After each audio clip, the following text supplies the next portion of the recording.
सिमी के गढ़ के रूप में कुख्यात खंडवा एक बार फिर सुर्खियों में है। कल सुबह यहाँ पर एटीएस ने फैजान नामक एक युवक को गिरफ्तार किया है और एटीएस का ये कहना है कि उसके तार आतंकी संगठन एमआई और कई और संगठनों से जुड़े हैं। उसकी कई गतिविधियां संदिग्ध पाई गई और खंडवा में ये नेटवर्क आखिर ऐसा क्या है जो टूटता नहीं। लंबे समय से ये सिमी के एक बड़े गढ़ के रूप में और सिमी से लेकर के इंडियन मुजाहिदीन तक एक लंबा कनेक्शन यहाँ का बनता जा रहा है। इस घटना के बाद इस मोहल्ले में लोग हैरान हैं कि उन्हें अंदाज़ नहीं है कि एक सीधा साधा सा दिखने वाला लड़का जो सुबह अपने काम पे चले जाता है, उसने आखिर ऐसी क्या गतिविधि कर दी। लेकिन इस बात को लेकर के सारे लोग कह रहे हैं कि कहीं ना कहीं वो जिस तरह के अपने स्टेटस डालता था, उसको लेके परिवार ने भी कई बार उसको रोका टोका, लेकिन वो इस चीज़ों से कहीं ना कहीं एक बात सामने आ रही है कि उसे बड़ा हीरो बनना था, अपना नाम कमाना था कि लोग उसको पहचाने। तो और उसी चक्कर में वो उसने इस तरह की पोस्ट डाली और इस दलदल में फंस गया। हमारे साथ वरिष्ठ पत्रकार सदाकत पठान साहब हैं जो खंडवा की इन सारी चीज़ों को बहुत लंबे समय से कवर करते आए हैं। मैं सदाकत जी आपसे जानना चाहूँगा कि किस तरह से खंडवा सिमी के गढ़ के रूप में कुख्यात हुआ और क्या हुआ है वास्तव में, क्या इतिहास रहा है, क्या है और वहाँ से लेके कल तक की घटनाक्रम को। ये दरअसल 2004 में पहली कार्रवाई हुई थी सिमी पे। तत्कालीन एसपी डीसी सागर साहब थे। यहाँ एक ऊँट लाया गया था कुर्बानी के लिए बकरा ईद पे, तो उसके बाद जब ऊँट को रोका गया तो काफ़ी उन्माद फैला था। तो उस उन्माद की इन्वेस्टिगेशन करते हुए पुलिस यहाँ तक पहुँची थी कि इसके पीछे कौन लोग हैं, क्योंकि पूरे शहर के मुसलमान तो थे नहीं। तो यहाँ पे वो ऊँट का कुर्बानी के बाद मतलब ये एक्सपोज हुआ था सिमी।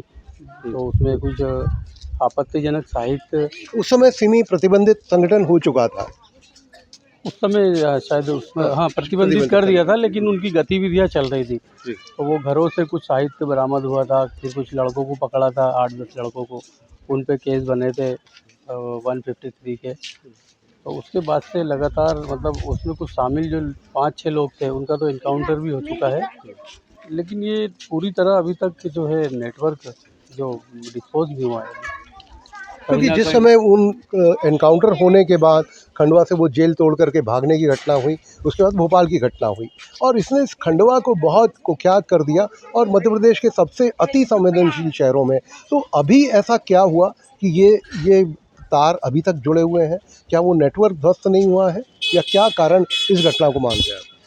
इसमें नेटवर्क तो ध्वस्त हो गया, क्योंकि खंडवा गढ़ कहा जाता था और इनकी बहुत ज़्यादा तादाद थी, लेकिन अब बिल्कुल कम हो गई। ये ब्रेन वाश मैं मानता हूँ इसको, इस लड़के का भी ब्रेन वाश किया गया है। इससे पहले भी जो लोग थे वो ब्रेन वाश किए। इनका किसी से व्यक्तिगत या मोहल्ले में या शहर में कभी किसी से झगड़ा नहीं हुआ। इनका केवल एक टारगेट रहता है, जैसा कि अभी फैजान का जो एक्सपोज हुआ है कि इसका भी एक टारगेट था, लेकिन वो टारगेट से पहले ही उसको मतलब एटीएस ने पकड़ लिया, क्योंकि ये सोशल मीडिया पर काफ़ी एक्टिव रहते थे। तो कहीं ना कहीं जो है हमारी जो एटीएस ने इसके सोशल मीडिया पे इसको एक्सपोज किया।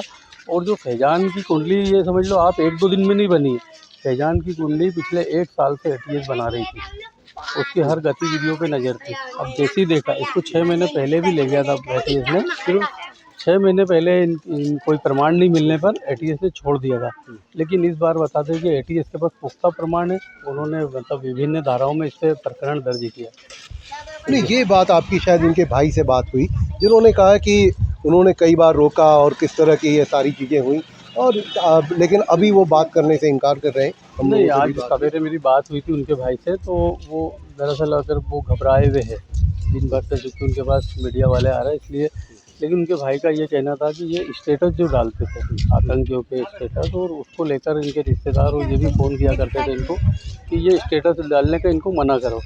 तो परिजन ने कई बार मना भी किया, तो उन्हीं से वो मतलब वो उनकी सुनते नहीं थे। उनको कुल मिला के एक हीरो बनना था, हीरो बन के एक नाम कमाना था। तो उन्होंने अपना आइडियल जो है वो फैजल और इन लोगों को बनाया।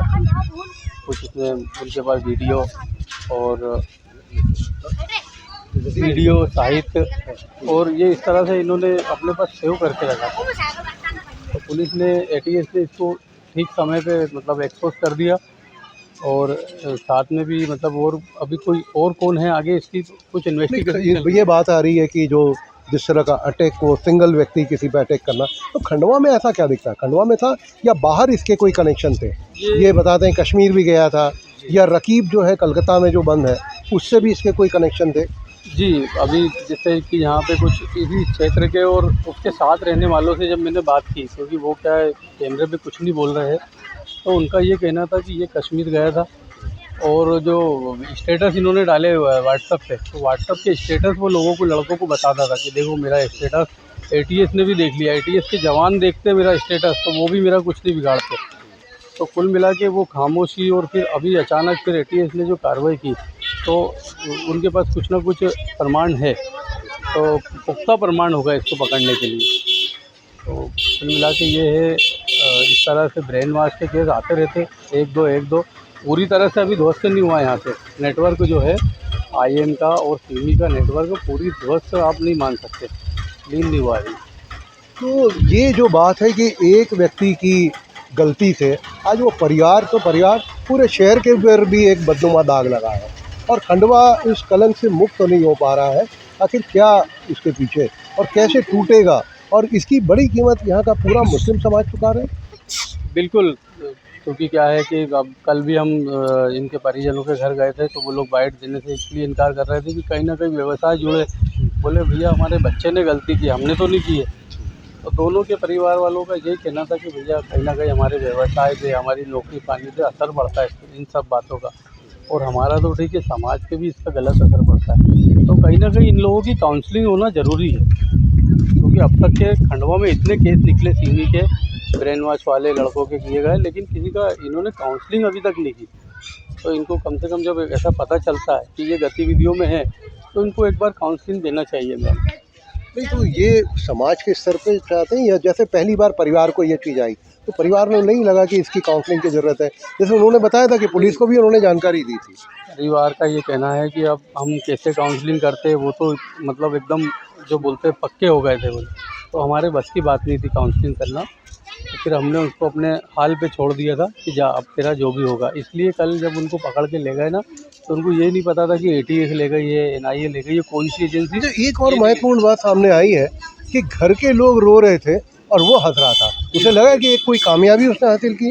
ये बिल्कुल सही बात है कि मेरी उनसे भी बात हुई, तो जब जैसे उनके यहाँ एंटर किया फोर्स ने, तो वो बहुत हंसा, जोर जोर से हंसा, बहुत खुश हुआ, और बाकी परिवार के उसके माता पिता और भाई रो रहे थे। तो उसको ऐसा लगा कि कोई पूरी मन्नत पूरी हो गई हो उसकी, एक मतलब मन्नत पूरी हो जाती ना, तो वो खुश हो रहा था उससे। तो अभी तक के बता दे आखिरी टाइम ले जाते तक भी उसने नहीं रोया। अच्छा जी, तो ये देखिए जो हम महसूस कर रहे हैं, मोहल्ले में सन्नाटा है, लोग घबराए हुए हैं, और इससे सबसे बड़ा जो बदनुमा दाग खंडवा के केवल मुस्लिम समाज ही नहीं शहर पे लगा है, और खंडवा सांप्रदायिक रूप से जो अति संवेदनशील शहरों में शामिल हुआ है, और यहाँ पर आए दिन इस तरह की घटनाओं ने इस शहर को पर एक बड़ा ग्रहण लगा दिया है ये कहें।